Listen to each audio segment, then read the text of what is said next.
Welcome. Happy you're here. I'm Alison Wiley, and I have co-founded with Neil Baunsgard the Electric Bus Learning Project that's producing this webinar. And we're funded by the Oregon Clean Fuels Program, which I know many of you bus fleets are already involved with. And we're funded by Pacific Power. Thank you. I'm going to do a few minutes of overview and big picture before we start with our 5 speakers. And our 5 speakers are experts and have super valuable information. This webinar is scheduled for 90 minutes till 11:30. If you need to leave early, that's fine. If you need to leave and come back to take care of things, that's also fine. So our Electric Bus Learning Project does outreach and support and education for both public transit fleets and school bus fleets throughout Oregon. And to our knowledge, there's nobody else who's doing this type of thing, who's coordinating or supporting the hard process of starting to electrify the roughly 9,000 buses in Oregon.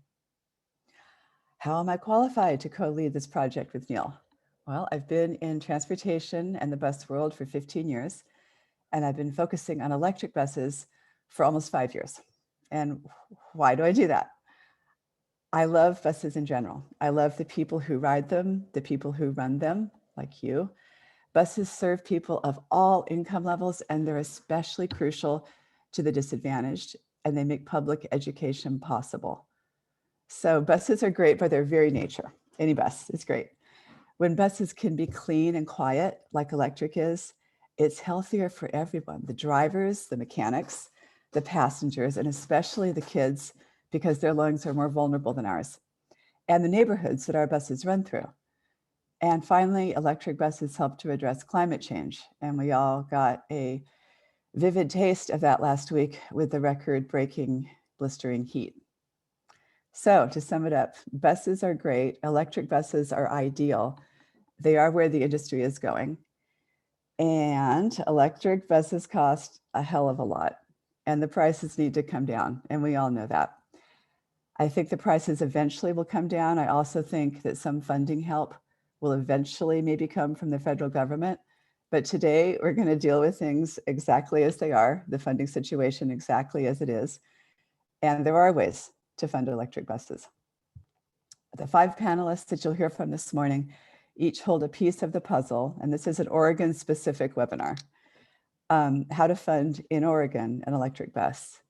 None of their funding sources in general will be enough by themselves to get you an electric bus and your charging infrastructure.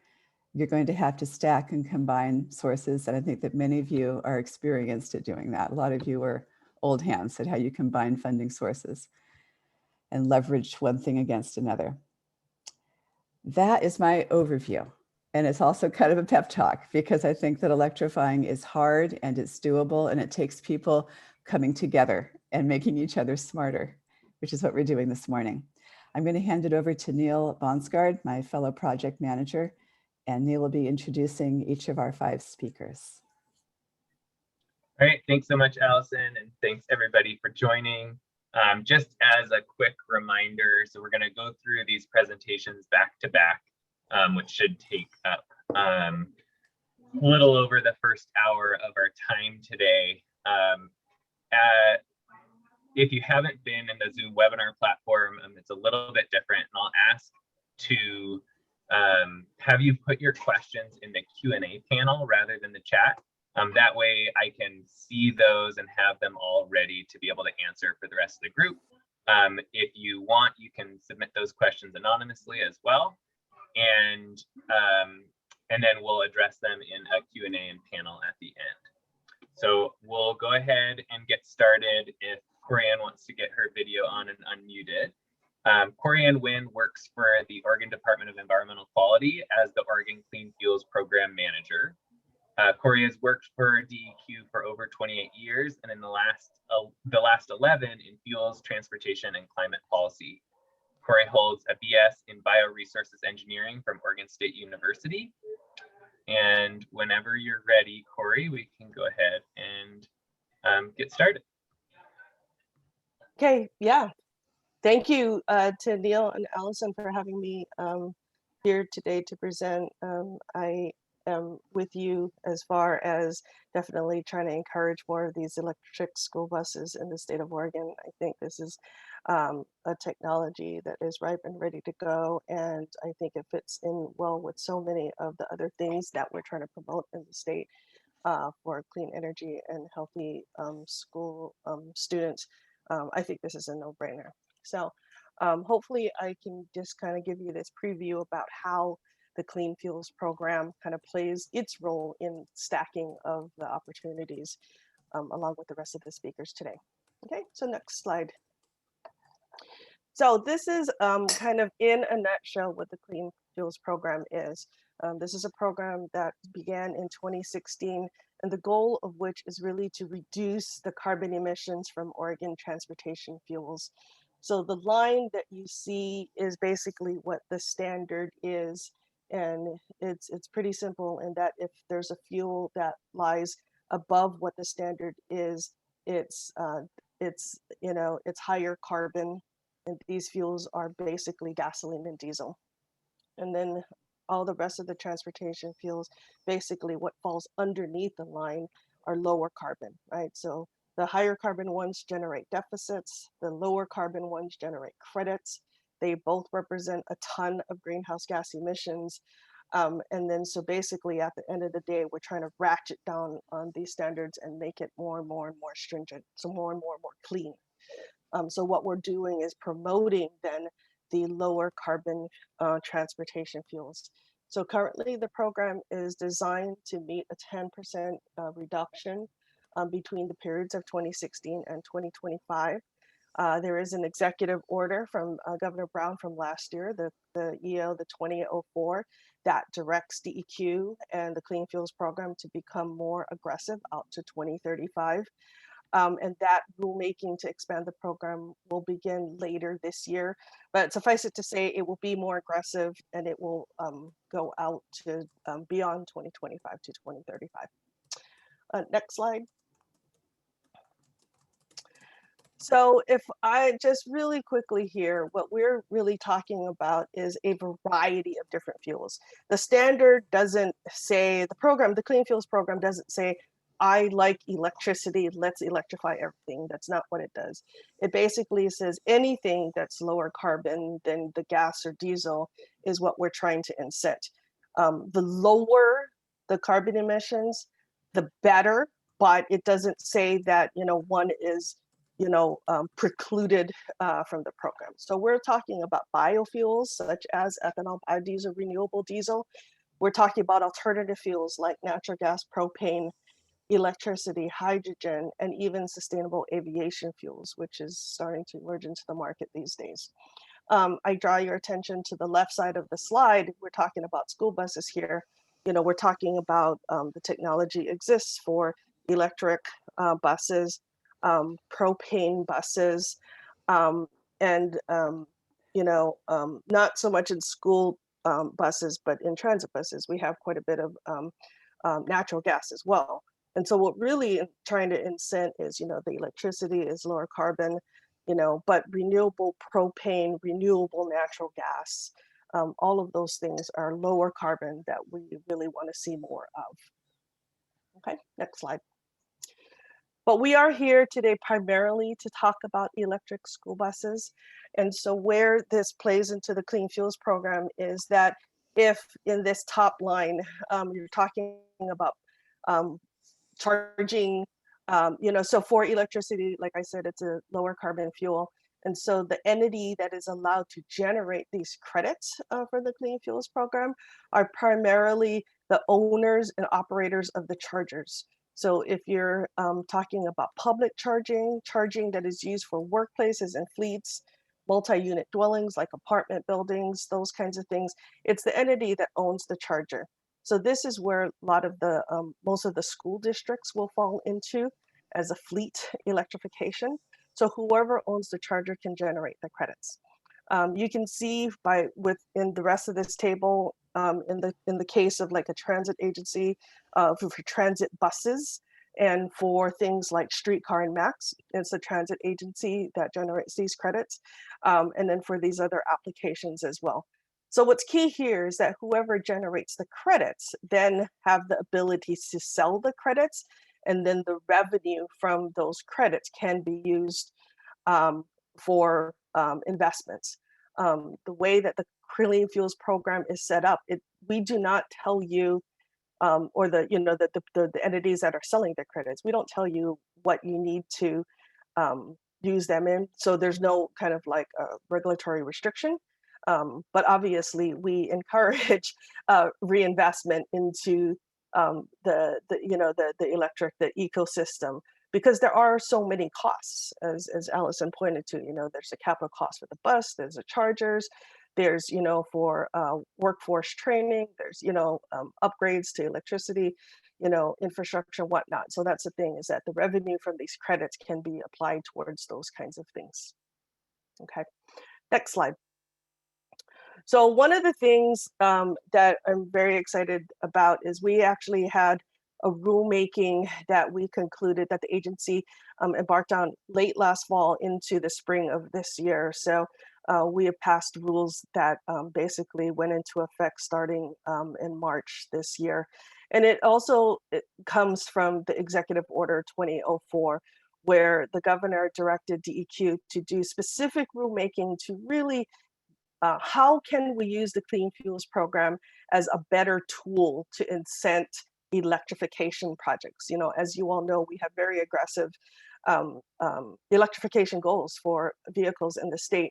And so, as a tool, as Clean Fuels, and what it boils down to is how can you generate more credits and really use the revenue from the sale of those credits to incent more electric vehicles. One of the things that we proposed and eventually adopted was a new provision in the program called advanced crediting. And so what normally happens in credit generation is you have electric bus, you have buy a new charger. And once you put that in on every quarter, you report into DEQ about how much electricity you use. And you do that on a quarterly basis. And then that amount of electricity then generates you an X amount of credits. And then, so when you submit your report, it generates the credits, and then you can go and sell those credits. But what we wanted to do is try to accelerate that. So in this advanced crediting provision, you come into the agency and say, I have a new electric school bus, and can you give me basically advanced credit? So it's a loan on a period of years working into the future. So in this case, up to, our rules allow for up to 6 years worth of credits. So you don't have to wait 6 years to generate the credits. We give them to you when that bus is placed in service. We give that to you up front, then you can sell those credits to use for whatever you need to do to offset those initial costs. And then you pay that back over a period of time, right? So it's an upfront loan that you draw down, basically. So next slide. So this is an example that we used at our commission meeting. So it's a project that we're working on with PGE and the Newburgh School District.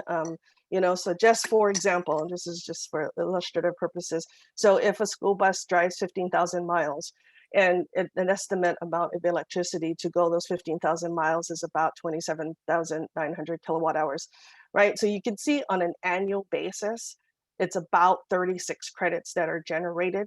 This is using PGE grid electricity. And if you sold those credits, and the current credit price is about $125, right? So you sell those credits and you get these, and you get this revenue.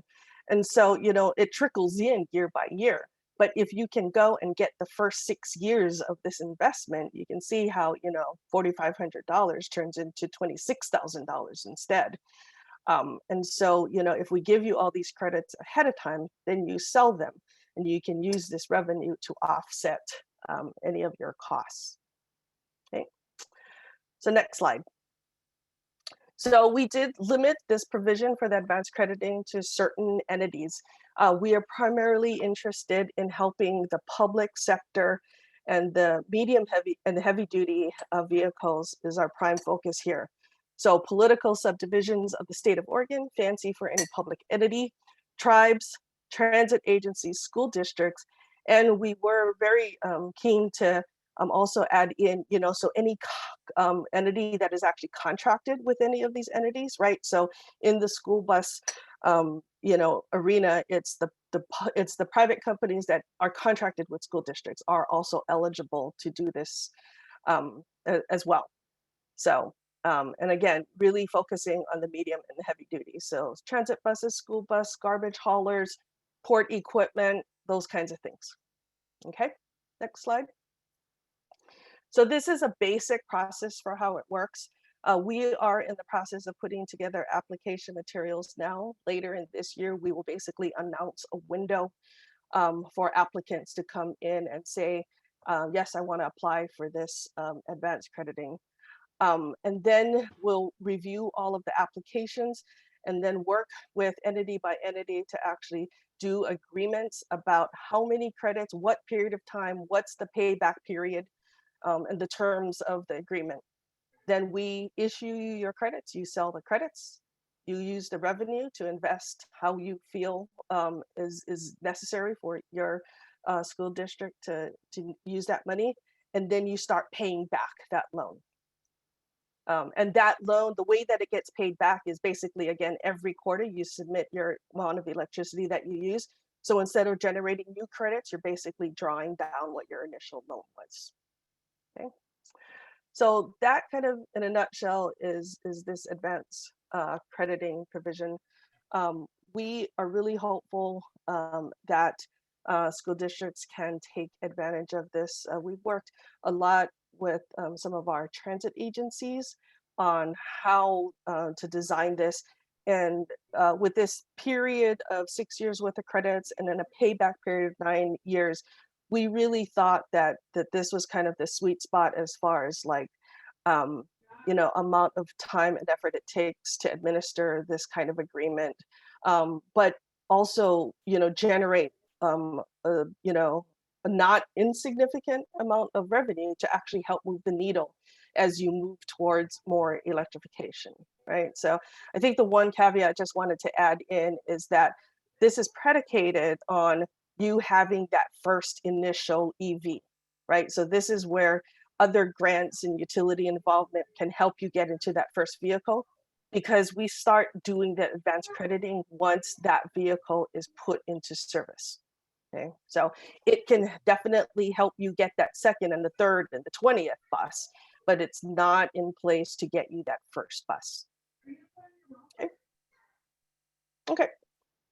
That's all I have, Neil, for now. All right, thanks so much, Corian. So next up, we have Brock Dittus from Oregon Department of Education. School bus folks on the line definitely know this should be a familiar face. Brock Dittus is an operations and policy analyst for ODE's Pupil Transportation Unit. He's been involved in school transportation since 2007, when he started his career as a school bus driver at Portland Public Schools as a special needs route driver. He became an ODE certified behind the wheel instructor and core instructor in 2015. In 2018, he accepted his current position, evaluating and assisting programs across Oregon in compliance and equitable service to their communities. When he's not working, Brock enjoys music, bicycle exploration, and good coffee. He lives with his wife and 2 sons in Salem, Oregon. Brock, go ahead and take it away. Yeah, perfect. Thank you so much for having us involved. It's always nice to make an appearance whenever there are questions of any kind. I'm also joined by Adam Krein, who is from our Office of Information Technology and Finance, and I can't remember which of those goes first, but he is the person that holds the most knowledge about this subject material. So he's here to check my work and chime in if there's anything helpful to add. But I figured it would be nice to cover just a little bit, since we're talking about the funding of electric vehicles. Oftentimes the questions come in about if a district or an operation wants to acquire an electric school bus, how does that work? What are the differences? And the happy answer is that there aren't that many differences. Many of the difficulties in bringing electric vehicles into service had more to do with our physical standards for school buses in general. the exclusionary standard to make sure everything is uniform and everything is uniformly safe for the riders and for the communities that we serve. But the questions about money do come up because money is how you get a new vehicle. So let's roll to the next slide. This is just a high-level overview, and I'm working off slides that Adam kindly prepared to help people understand some of the nuances. I will skip some of the more detailed stuff since most of you are probably not accountants or school business managers. But if you do have questions, we're here to field them, and if I field them, I may forward them to Adam. So the annual reimbursement cycle goes through the estimate process. We have a long period that we allot to make sure that the numbers are correct, because it's much better to give you the appropriate amount of money than it is to give you the wrong amount and then have to reconcile it later. But just as an overview, as you can see here, the largest grant in the state school fund, it's at $235 million over the 1920 school year, and we end up dealing a lot of money because it does cost a lot of money to take people from one place to another. The reimbursement cost for a school bus asset or other pupil transportation asset is either 70, 80, or 90% of the total value of the vehicle. And that's based on the cost of average daily membership. Average daily membership is the population of the school district, how many people attend. And so let's roll to the next slide. We can break down some of the numbers for you. Let's see here. And Adam, you'll have to remind me if there's anything. Yeah, you can skip this slide. Okay, right. Sounds good. All right, let's go forward again. This is a picture of the reporting form. Anyone who uses school buses for reimbursable purposes, and that is home to school or clearly academic field trips, those mileage numbers are reimbursed. However, athletic trips and those sorts of things are not. So this is the form by which we determine that mileage number and figure out how to reduce if necessary based on the school district's accounting method. On the bottom part of this, you can also see that depreciable assets are listed on this form every year for the school business manager, and a vehicle that is used for reimbursable purposes, again, that's for route driving, for home to school purposes, or for clearly academic purposes, field trips connected to classroom learning for which you'd receive a grade. Those assets are reimbursed at that rate, whatever is appropriate for the school district based on their membership numbers, over a period of 10 years. So the asset cost is broken into 10 payments and paid over that amount of time. So let's move to the next slide. So you can see here, this is a breakdown of how we divide up that reimbursement number. There's always some sort of local reimbursement and, local investment. There's also reimbursement, but we ask people at one level or another to have some sort of stake in the assets that they're operating. So the state of Oregon has a majority interest in that, and that's why we go out and check up on equipment, why we make sure it meets the standards, and why we make sure it's in compliance. But that little bit of local investment is always there. As you can see in this slide, it's the top 20 districts with the highest costs per ADM. That's the average daily membership. They receive a 90% reimbursement rate, and that tends to be small rural school districts. The next 20 receive 80, and the majority of operations in Oregon are used to this 70% reimbursement number. Let's go to the next slide. The transportation grant, this is a breakdown of what it looks like. These are 2017, 2018 numbers. But the transportation report, as you can see, this is how we would do this for an individual school district and what the numbers would look like in that estimate paperwork. Let's move to the next slide. Okay, so this is our contact. That's just a high-level overview. Adam, is there anything else that would be helpful to explain to folks while they're here?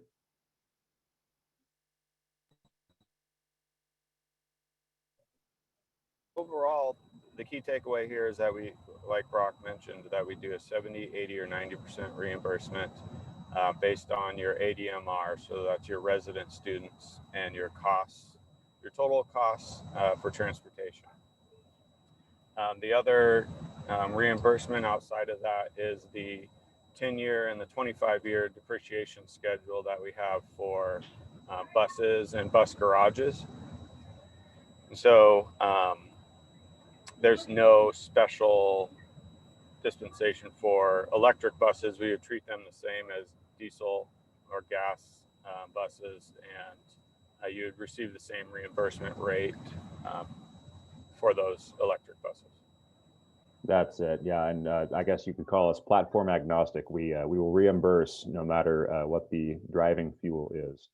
Two questions that come to mind, I think, that are probably most important to ask. One is people have asked if there's any limit to how expensive a single vehicle can be. As we know, electric vehicles tend to carry a higher ticket price when you bring them in.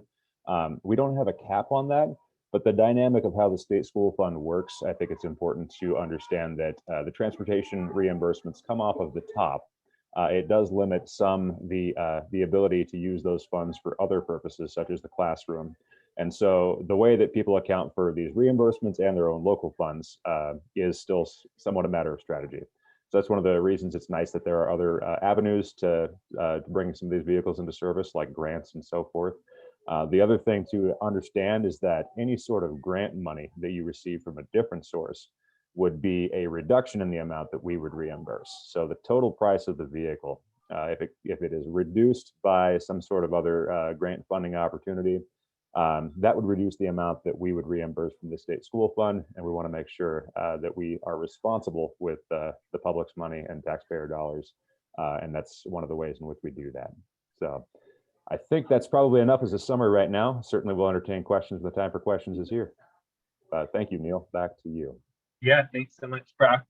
And I think once we get all of these introduced, I think the questions of how does X relate to Y will probably be coming up. So that's great. Thanks for your contribution, Brock and Adam. And we'll switch next to Esther Pullido from Pacific Power.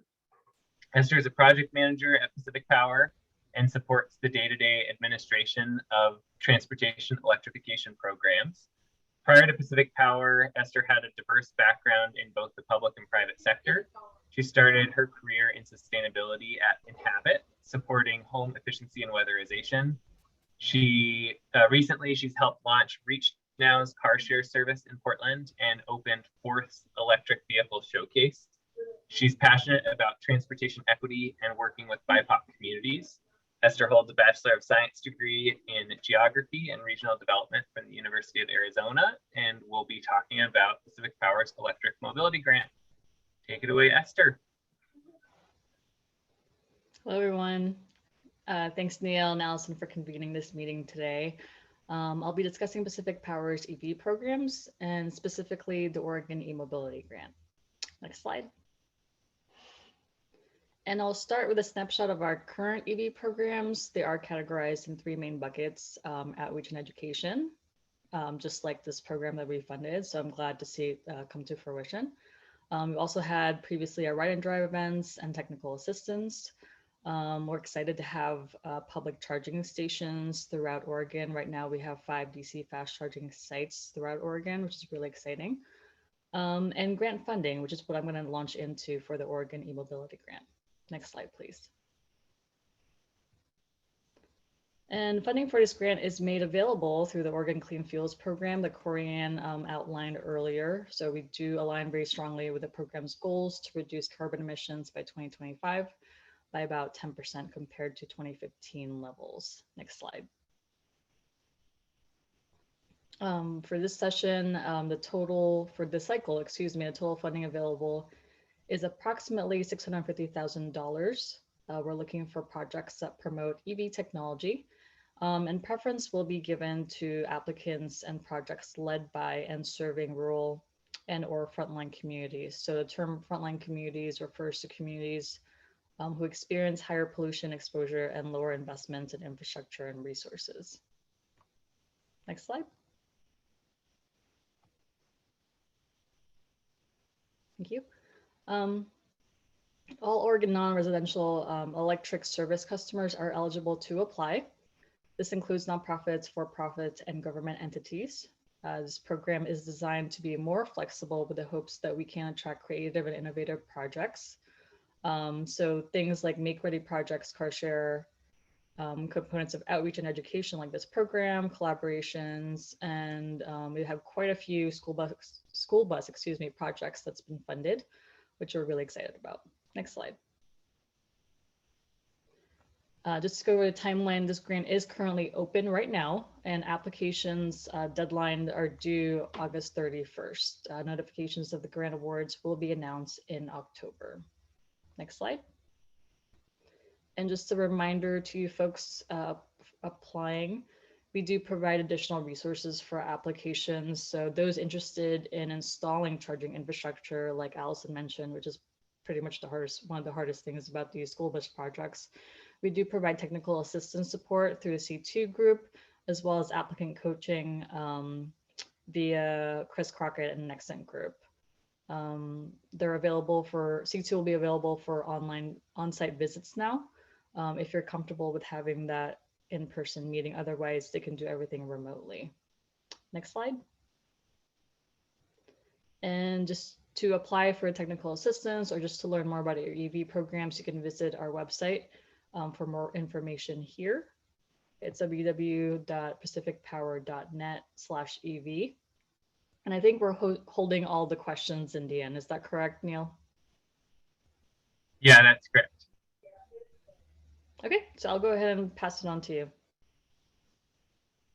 Wonderful. Okay, thanks so much, Esther. Next up, we have Angela Parker.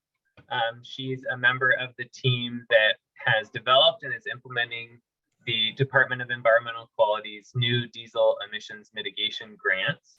They've been busy at work, and this is good timing for an update on how they're doing that program. So Angela, go ahead and take it away. Hi, thank you, Alison and Neil, for inviting me. This is exciting. In this presentation today, we'll be walking through DEQ's new diesel emissions mitigation grant program. This program is funded by the Volkswagen Environmental Mitigation Settlement Agreement, and it would reduce emissions from older, more polluting, medium and heavy-duty diesel trucks and equipment currently operating in Oregon. Our goal at DEQ is to establish a transparent and accessible program that measurably reduces diesel emissions in Oregon in the places where it's needed most, pursuant to recent legislative direction. Today, I'll provide you with an overview of the program. Next slide. Since 2009, the Volkswagen Group of America sold diesel passenger cars in the United States with emission control defeat devices that violated federal emission standards. Software installed in more than 590,000 vehicles that resulted in emissions of nitrogen oxides up to 40 times above the allowed limits.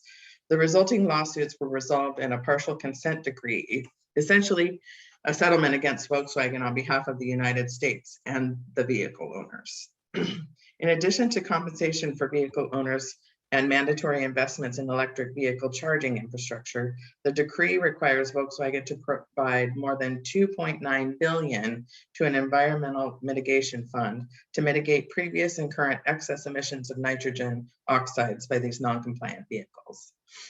The initial allocation to the state of Oregon, it was based on the registration share of VW diesels in the state, and it's approximately $72.9 million to be spent over 10 years. Based on legislative direction from 2017, DEQ is required to retrofit or replace at least 450 older diesel school buses across the state, with our first portion of funding at a total expected cost of 18 to 22 million. Oregon will have approximately 40 million diesel settlement funds available for an expanded grant program after administrative costs and completion of our school bus project. Oregon must use all VW funds by October of 2027, or will be forced to return the unused funds. Our priority is getting older equipment off the road and out of our communities. Next slide. DEQ continues to help reduce diesel emissions in Oregon by funding local school systems that are replacing and retrofitting school buses. To date, DEQ has obligated and spent $8.8 million of funds from the Volkswagen settlement to address 439 buses, reducing annual emissions by approximately 49.4 tons of harmful nitrogen oxides and 4.1 tons of carcinogenic particulate matter. The state is on track to replace or retrofit at least 450 school buses by the end of the year. Excuse me. Next slide. Projects that are eligible for grant funding include the retrofit, repower, and replacement of older model diesel vehicles such as medium and heavy duty trucks, buses, non-road equipment, ferries and tugs, locomotives, and generators. Projects from cities, counties, and public schools are eligible to receive reimbursement for 100% of equipment costs. Exhaust control retrofit projects on all types of equipment are also eligible to receive 100% reimbursement, regardless of ownership. Gasoline-powered vehicles and equipment, trucks, and vans under 14,000 pounds are not eligible to receive funding under this program. Project eligibility is included in the proposed rules as established by the Environmental Mitigation Settlement and the related Federal Diesel Emissions Reductions Act, or DERA. Oregon will be allowed to fund projects with our settlement dollars as authorized by both of these programs. In general, maximum reimbursement amounts with exceptions are 100% for public sector projects and exhaust control retrofits. And I won't go through the rest of them because we're talking about school buses here specifically. Each project must produce measurable diesel emissions reductions from equipment that is currently in regular operation. Next slide. So from our rules regarding buses, eligible buses that are repowered with any new diesel or alternative fueled or all-electric engine, or that are replaced with any new diesel or alternate fueled or all-electric vehicle and using an engine model year in which the repowering or replacement occurs, or one engine model year prior, are eligible for the following amounts of grant funding. For government-owned eligible buses and eligible buses that are privately owned school buses under contract with a public school district, approved applications may receive a maximum reimbursement in the amount of up to 100% of the cost of a new all-electric vehicle, including charging infrastructure associated with all new electric vehicles. Next slide.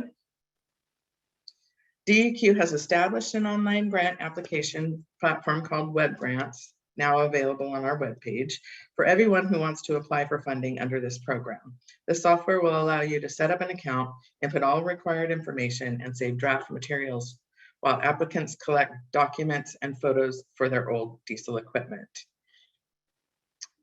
Technical assistance is also available from DEQ staff on a limited basis. We are supporting applicants in establishing fleet inventory and tracking requirements.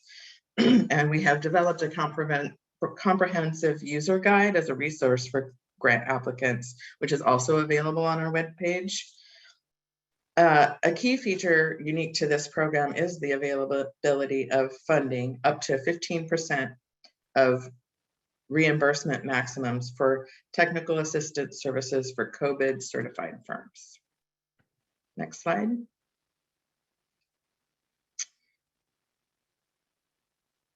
House Bill 2007 passed in the 2019 Oregon legislature establishes criteria DEQ will use toward grant funding. This direction is primarily focused on industry-specific benefits for owners of heavy-duty diesel equipment, including those regulated by House Bill 2007. For example, it requires DEQ to prioritize projects led by disadvantaged, minority-owned, women-owned, service-disabled, veteran-owned, and emerging small businesses.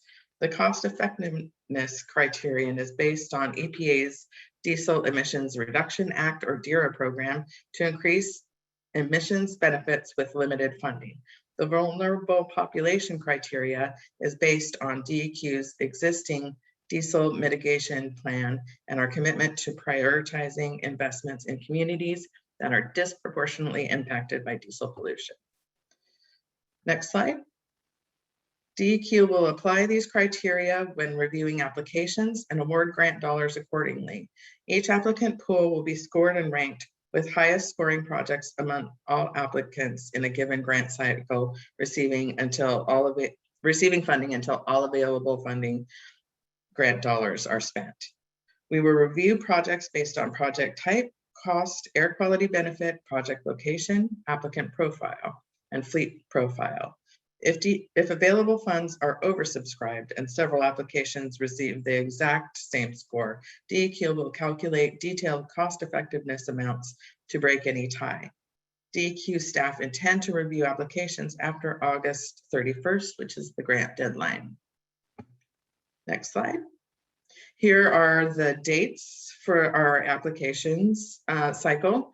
So grants are open for application starting June 30th. They will close on August 31st. We will review during the time period between August 31st and November 1st when grant awards are announced. And we expect this funding to be available from the VW Mitigation Trust by January 15th of 2022. Here again is our timeline with the dollar amounts, and we expect to have approximately $8 million per year for 5 years. And then we have a potential possibility of getting additional remaining funds from the trust. Here is our website. And for technical assistance questions or regular application questions, we have an email address, dieselgrants@deq.state.or.us. Thank you, Neil.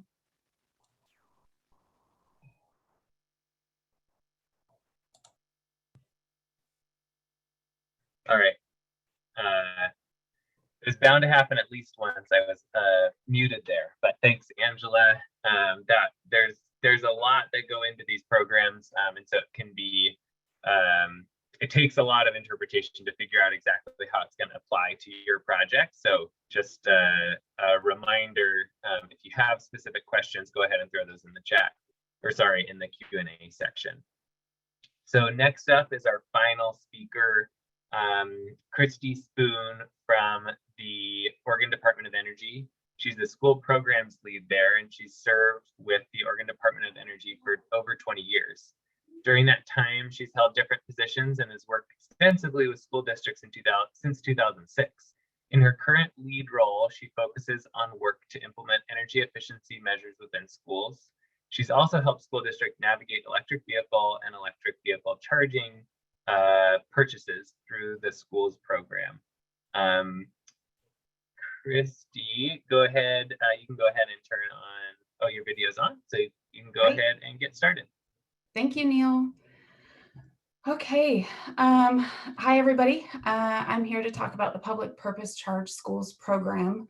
But I will say there's a couple names for this program, so I'm just going to mention a few of them in case people kind of hear a couple different things. Public Purpose Charge Schools program or Senate Bill 1149 schools program. The Senate bill was the original bill that created the program, but a number of people just still connect to that title, even though there's been a number of bills that have changed the program since then. But again, the program started in 2002, and it essentially started with a focus around energy conservation in schools. And then if we can go to the next slide, we'll go ahead and get started on some of the funding and things like that. So the public purpose charge is a 3% on your utility bill for those customers in PGE and Pacific Power Territory.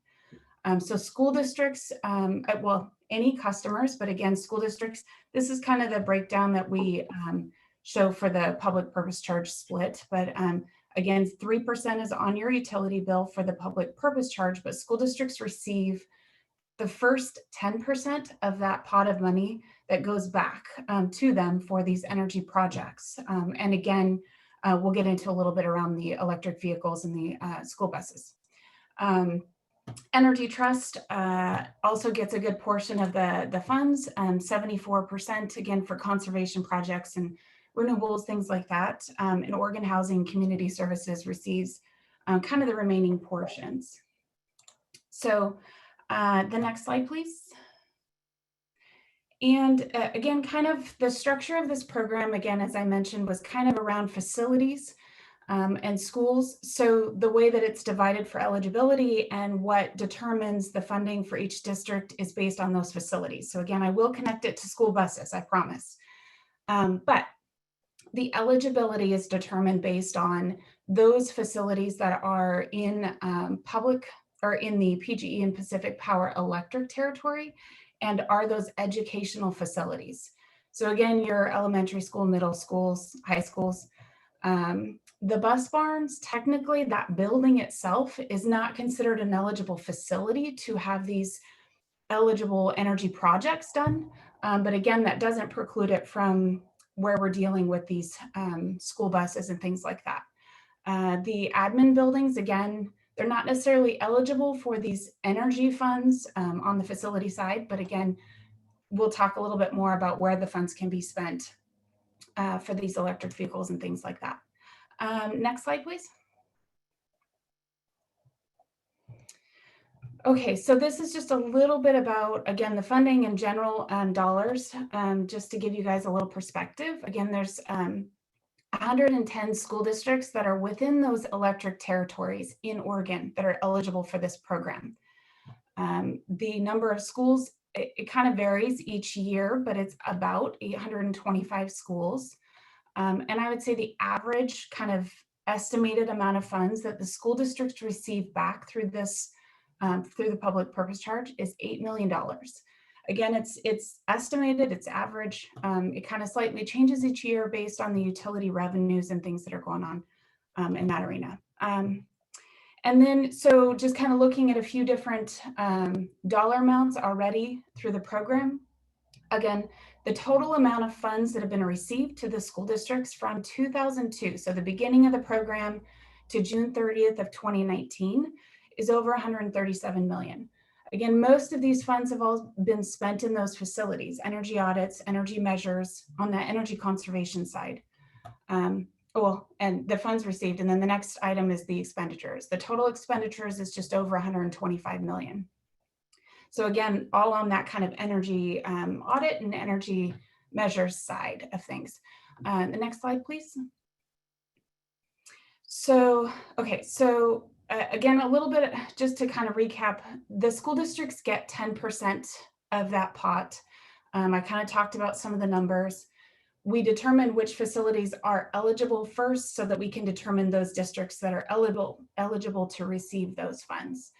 The money flows each month from the utilities to those school districts. They are to kind of essentially get that money, hold it into an account, and you can just go back to the other slide, it's fine. And then once they have the money kind of in their account, again, that's when we're looking at those eligible expenses, eligible items that they can do. So I just kind of wanted to recap on that. I didn't go through that very well on the first couple slides.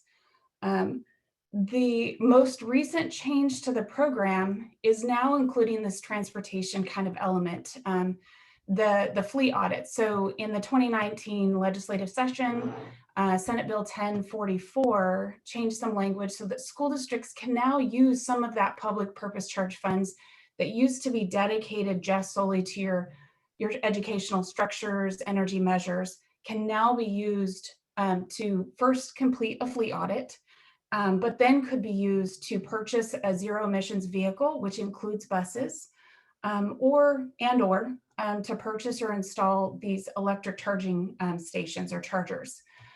So I just kind of wanted to kind of recap. Again, a lot of it's been around the facilities and energy audits, but now they have this new element. So school districts, we're trying to get some of that information out there, but it is very new because they've been, at least for our program, we've been very focused on the energy facility side. And so again, January 1, 2020 is when it first changed. We had some of the information kind of get posted on our website a little bit late, but again, if you click on this link when you get a chance, you can go to our website and get some more information about kind of the steps, which if you go to the next slide, I'll go through a few things. Okay, so again, kind of the first thing that I wanted to start everybody off with is, again, these funds, because they've already been flowing to the districts for quite a while, the school districts have, the facility managers and the business managers may have already had a focus around utilizing those funds in their energy measures or those facilities. So my first step here is to discuss internally with school district, your staff, first what those funds either were planned for, allocated, or if there's additional funds remaining, things like that. Just because I'd hate for districts to go through the paperwork process of submitting things to request it and then find out internally that the funds have already been allocated for energy projects or even already spent. So that's kind of that first step. Just talk internally and make sure that you've got all the right folks that have either heard about those funds and that they can kind of come back, make sure there's funds that are available for this. And then the next step is, again, on the website, you can see some links. You'll get a spreadsheet. There is a fleet audit spreadsheet. And I'm not going to go through all the details of this because you guys can go and download the spreadsheet. But basically, this is just to give us a perspective of your school district's kind of current transportation fuel. So there's about 2 years we're looking for of your transportation fuel, and also your kind of inventory at the school district of your fleet, you know, whether you have any current school district owned vehicles and or buses, any school buses. Again, most of it's summary level data, unless you are looking to replace one of the school buses with an electric bus, then we want a little bit more detail. And I'll just point out on this slide, there's a couple additional tables. Again, when you get into the spreadsheet, there's tabs.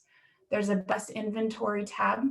So if you're looking to replace one or two or whatever it may be of your current buses with electric buses, then the ones that are being replaced are the ones that we want a little bit more information, which are the 2 additional tables on there. But again, if you go to the next slide. Okay, the next step of, again, filling out the fleet audit spreadsheet, you send it to Odo. The next step would be, there's a couple forms on our website. And that just kind of helps us narrow down what you're looking for. There's a form for electric buses and the bus charging stations. So again, it's a little blurry, but again, ultimately, I just wanted to show you what the general form is. You want to go to our website and get that information, fill out some of the information in there. And this is telling us what you're looking for, what bus you're wanting to purchase, what the costs are. If you're looking at charging stations or chargers, what you're looking at. And again, on this form, there is a couple questions, or at least one, but we want to make sure that you're connecting to your utility to talk to them about the infrastructure. So again, make sure you're reaching out to them about your charging infrastructure. And again, once you fill out these forms, you send it to Odo. We review all that information with the fleet audit. We send you questions, things like that. We'll give you a general kind of email back that says we've reviewed this and you can move forward with what you need to for purchasing, things like that. Kind of the last step of this process is that we would then need final information, confirmation of purchase, what those final costs are. But if you go to the next slide, I'll talk about the funding. Okay, so again, districts are already receiving these funds directly, so they're getting deposited into their account. Some districts have money built up in their account, some do not. Some have spent out a portion of their funds and are essentially in a reimbursement mode, again, because they're getting small amounts each month or that monthly allotment. But if the district, because this program is scheduled through January 1, 2026 for now. There's been some recent legislation that has extended the program. But again, if you're just looking at how much money the districts have, we can estimate how much money we think the district will get through this fund to the end of the program. So we can say, well, you may have spent X dollars, but you have 500,000 left or some dollar amount left, then we can look to apply to the bus. So for bus charging, cost of the charger, and these are considered reimbursements. So the school district has to purchase it, install it, and then provide that information to us at the end with final costs. Now, we would minus out or take out any grants or incentives that you would get. Again, we don't want to cover any more than 100% of the cost with the reimbursement. So we just want to verify any of those incentives. On the other bus, the costs are broken out by the type of bus. Again, it's up to 250,000 per bus or up to 300,000 for the C and D type buses. Again, part of this is to encourage a little bit of this fleet electrification at the beginning. It's very new to school districts with this funding source. So again, some of these may change over time as we start to see the information come in. But again, they're pretty good chunks of money at the beginning. Again, these are the eligible up to amounts. So again, not to exceed 100% minus any of those grants or incentives. So again, it would be kind of a stacking. So when you come to submit your final information, we would look at your total costs, minus out any of those grants or incentives. And then what's left, we would look at up to those amounts. And it would be, again, a reimbursement. So once it's all said and done, you essentially get a fancy little email from me that says, hey, you can now reimburse yourself, move that money from this account to another. Or again, if you're not slowly reimbursing over time, then you would that until that cost is approved.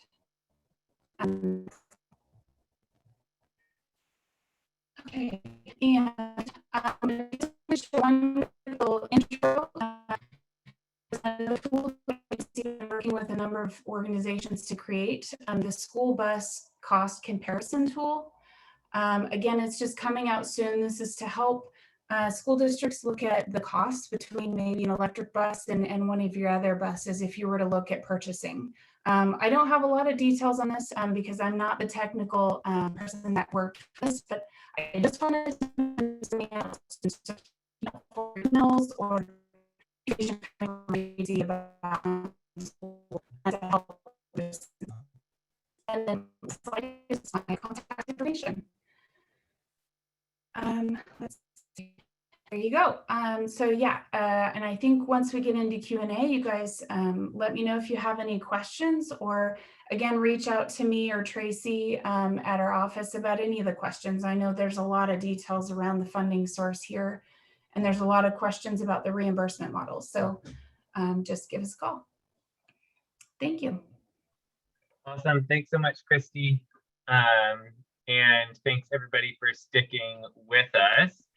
As a general reminder, we will be sending out a copy of the slides and a recording and contact info after the presentation, probably sometime tomorrow. So this whole presentation, the goal is just get your feet wet, understand a little bit about how these things interact, and then provide the resource of how to kind of take the next step. So we're going to go ahead and jump into our next section, which is the panel discussion and Q&A. So I'll ask for two things. One is if our panelists could turn your videos on, then we'll take the slide down eventually and we can go ahead and get started there. And also, I think participants don't see the questions that are already coming in, but it looks like there are a number of specific questions and we have some as well. So go ahead and ask those questions. It's okay if it's anonymous. It's also okay. I don't think folks can see the participant list. We have a really broad base of people on this presentation.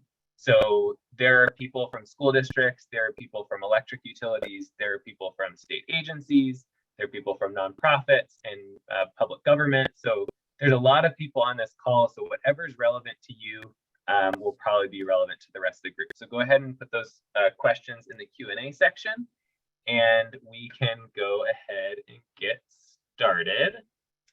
So I think we now have all of our videos up. Perfect. So I'm going to go ahead and get us started. Thanks again, everybody, for your presentations. And it was really good to have all these resources in one space, and also a little overwhelming. There's a lot of detail in the last hour. So we'll pick it apart a little bit and maybe go through a couple of examples. So one of the first kind of big questions that I'm seeing come up is just the general question of, am I eligible / competitive? And so I'll break that down a little bit more specifically and ask, there were, first, in the world of competitive grants, there was a mention both from Pacific Power and from the diesel emission mitigation about rural or underserved populations. So it's an open question to both of you of how those are determined, and are there resources that that your agency can provide, including a map, or is it something narrative that a district would have to provide in making the case that they are a rural or underserved community? Do you want to go first, Angela? Sure, I can answer that from our perspective. So it's based on location for us. So all the district has to provide is the location of the area where the equipment will operate, and if necessary, if the address of the school district isn't the location, like give a general information about that. And then we work with our technical services group. We've worked with them to develop a map that shows the hotspots throughout the state for the diesel pollution. And then, but we will further refine it by providing the specific location, and those points will be reviewed by our, provided to us by our technical services group. And then additionally, so that would be for 5 points on the application, and then an additional 5 points if the project is located in Multnomah, Washington, Clackamas County, and the equipment is subject to the House Bill 2007 phase out deadlines. So that was required of us, that portion, those counties were required of us through House Bill 2007. And is that map that you were talking about, is that in the resources that you all just put together, that accompanying support document? No, but I will work with my team to make that available on our Okay, website. great. And then Esther, do you want to talk about how you all evaluate those criteria in your grant evaluations? Yeah, we do provide coaching from the Nexent group, so they can certainly help with the scoring criteria. There is a lot of weight that's placed on underserved communities, rural communities, like you mentioned, Neil, because of where our service territory is. It's kind of just baked into our mission, serving rural communities. So a lot of customers tend to be in rural areas. But if there's any questions as far as how to strengthen the application, how to make it more competitive, Chris, if you'd like to get in touch, can, book a meeting just to talk through what would strengthen the narrative of the application. And we do ask that people fill out that portion so that we understand holistically who the community is that the project is trying to serve. That's great. Another question that came up in this, I think will be different depending on each group, is whether it's a school district or public transportation district, they're often spanning over large areas. So besides programs like ODE that are based on the school district as a whole, how are you determining the location of a bus electrification project? Is that based on where it sleeps at night? Is that based on the depot? Is it based on the route that it's serving? Is that question clear? Or okay, so why don't we start? I know that it's very specific on with Christie and Senate Bill 1149. So do you want to mention how that works for transportation versus the individual schools? Yeah, so again, I talked a little bit about what facilities were not eligible, but again, with the transportation, it's a little different. And so even though we don't do energy projects in those like bus barns or the location where that charger might be, if the school district is considered eligible for the public purpose charge, then where they install it is not based on the eligibility of that facility. So they can, we would track the location of where it's actually installed, but again, they could install that charger again where the bus charging might be, or in an admin building, or whatever it may be, depending on the charging or that kind of thing, and where the buses are essentially parked, I guess. Most of our stuff is going to be looking at where the charger is located, but it doesn't preclude them for school districts that have schools and eligibility in dual territories. Great. And then Esther, do you want to go next? How would you evaluate a district that has two electric service providers in kind of a mixed territory? Is it based on where the bus is serving, or is it based on where the bus is charging? So there's two answers to that, and that generally with infrastructure projects, it's, you know, where the customer is and that where that location is. But as you know, in our past awards for this particular grant, we've had projects like the e-mobility showcase, which essentially has no home, but serves a lot, you know, mainly our service territory. So there was a bit of an asterisk with that project in that we knew that this was going to be a traveling project. It was going to be primarily in our service territory, but it didn't really live anywhere. So as long as there's proof of, you know, that portion that it'll be around and serving the majority of our residents and the general public, usually that's perfectly acceptable. Great. And then how would that work, Angela, for your map and for the location of for fleets that are either in those counties that get preference or on the map? Is it the location of where the depot is for those trucks, or the areas that they serve? Typically, we would use the address of the location unless the areas that they serve would give them more preference points. Okay, so if somebody had their depot just outside of Clackamas County, but all of their work was in Clackamas County, then they could put that in their application to benefit from that. Okay. That's great. Okay, so the next kind of set of questions, or I guess one quick question for Esther is there less funding that was available for last year's round of the electric mobility? Great. Yeah, unfortunately, I get to be the bearer of bad news here every time this question comes up.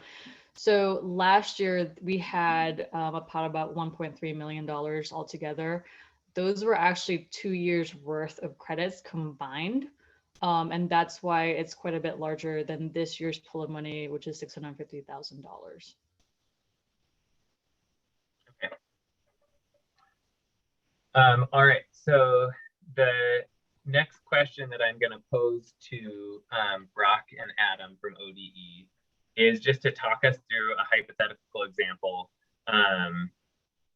where a school district, let me try to read this. So if a school district lands $250,000 in a combination of grants for an electric school bus and infrastructure project, and the total project cost is $400,000, can you walk us through what that would roughly look like from the ODE reimbursement for those remaining funds? Certainly, yeah. So we've got a $400 initial project cost that includes the vehicle and the charging infrastructure.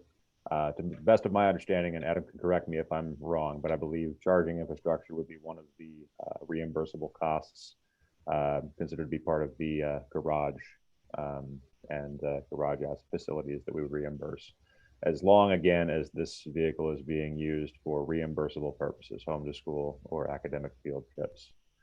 So that leaves us with $150 that's not covered by that grant. The $150, let's just assume we're in a district that receives the 70% reimbursement rate from the state school fund. 70% of that 150 would be $105 that would be paid back over that 10-year reimbursement period.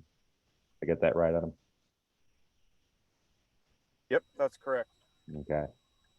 You can't see it, but I was doing math on my phone calculator while I was talking. We just thought you're really good at mental math, so. Oh, I fool both people work. sometimes. So this is a little bit in the weeds as well. And a question for ODE and Cory Ann. How would the Oregon Clean Fuels program play into interacting with all of the different programs? Is that considered a reduction in operating cost, or is that considered an upfront grant, or does it depend on advanced crediting?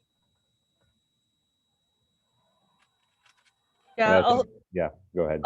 I'll start with the CFP stuff. So, actually there's no limitations on the use of the money that results from the sale of clean fuels credits. So that doesn't factor into any kind of like reimbursement or grants or anything like that. It's completely fungible. And from ODE's perspective, I'm assuming Adam has the authoritative answer on this, but I don't believe that would affect our process. I think that would be a reduction like any other. Is that right, Adam? So you were cutting out there. Can you say that again? We were just talking about the funds from DEQ through that program would be considered to be a reduction, just like any other external funding source. So the DEQ dollars would go towards purchasing the bus, I'm assuming.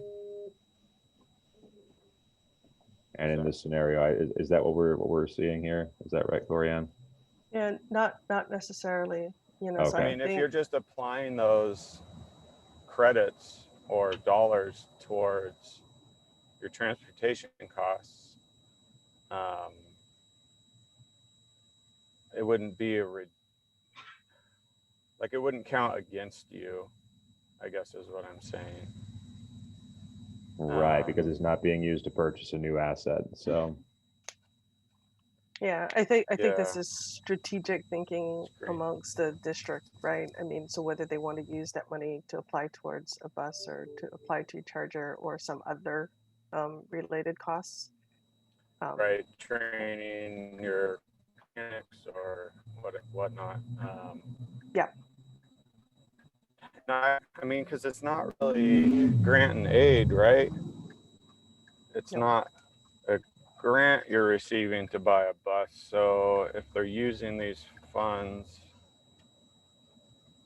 We I can have to think about that one. Yeah, we can dive and get into back that to you one. guys on that one. If that becomes comes up in somebody's planning when you really get into the weeds of these projects, we can definitely talk through that. My intent was not to stump people on the spot, but we'll dive into those details. And that's really the point, is trying to figure out how all of these things work together. yeah, Right. and that is an example of why we share our contact information. We Right, can go over the details exactly. when it comes up, for sure. Yeah. So there is another question for Angela, and a lot of people ask for contact info as well.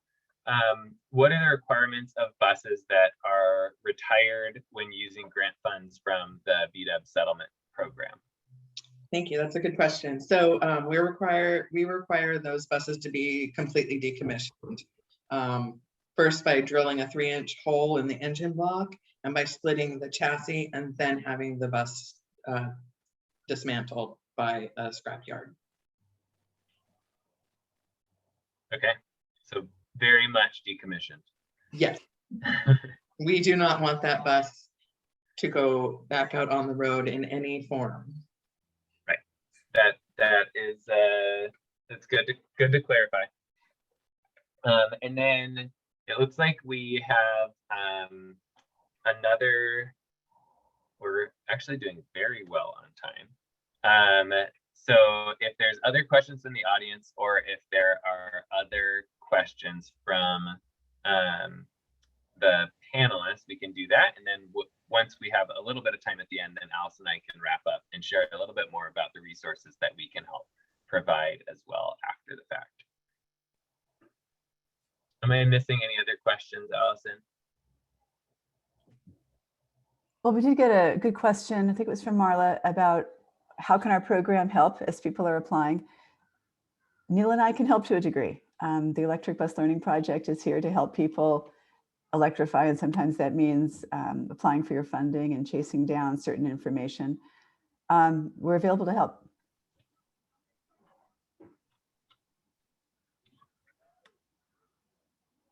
All right.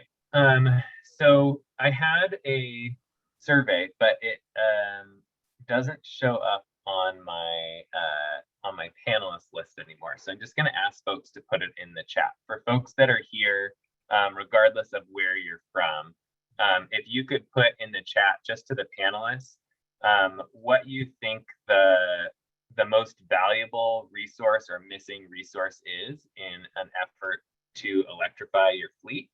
That would be really helpful for us in our planning. So if you wouldn't mind putting that in the chat rather than the survey, that would be great.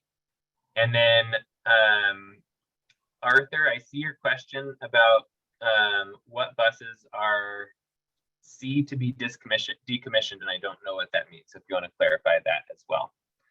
But while folks are writing that in, I'm going to open up our final slides unless there's, here's one more question. Is there a requirement on how old buses need to be to qualify for DEQ funding? And I know that comes up in a couple of different ways, Angela, in terms of emissions and being affected by Senate Bill 2007. Yeah, so I have EPA's list. I'll share the link with you in the chat. That sort of shows what is eligible for reimbursement, if that helps. Yeah, that's great. And we can share that with the group as well. Okay. So I think we might be able to get folks a couple more minutes in their day because I don't see any more questions. Cory, go ahead. Yeah, I just wanted to add one more thing in for the Clean Fuels program, the credits.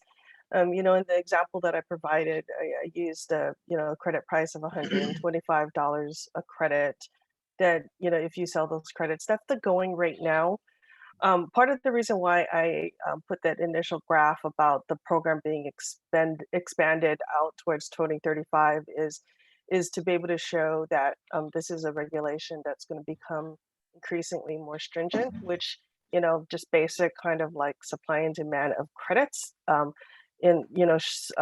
price of the credits should be increasing, you know, as we work into the future. There is a cap on the price of credits in the program, but that's at $200 per credit in 2017 dollars. So as we move into the future, that cap will be, increasing.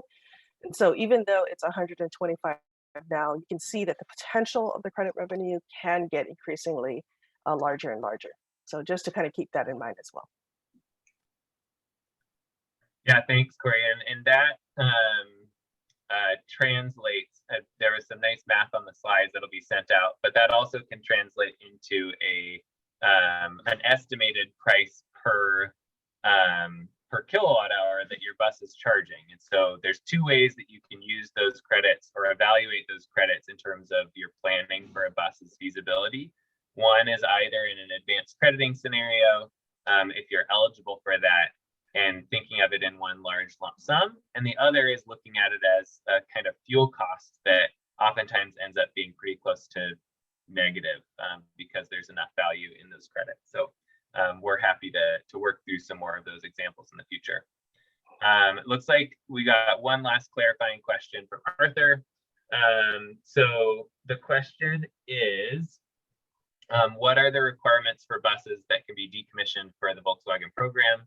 Do they need to be of a certain age or lack the emission standard? So I think that that's the piece of eligible vehicles that you were planning on sharing or had already sent. Is that right, Angela? Yeah, I put the link to the EPA matrix. It's on the second page of the matrix for school buses specifically. The link is there, but if you go to our web page, the easiest way is to Google diesel grants Oregon, and it should take you right to. We should be the first link on the page, if not. But under applicant information, there are links to our user guide, links to the EPE funding matrix, which will tell you the eligible years, engine model years, and the activities, and then what it is under the DERA program. If you need clarifying, like more deep dive information, contact our email address, dieselgrants@deq.state.or.us, which I've also placed in the chat.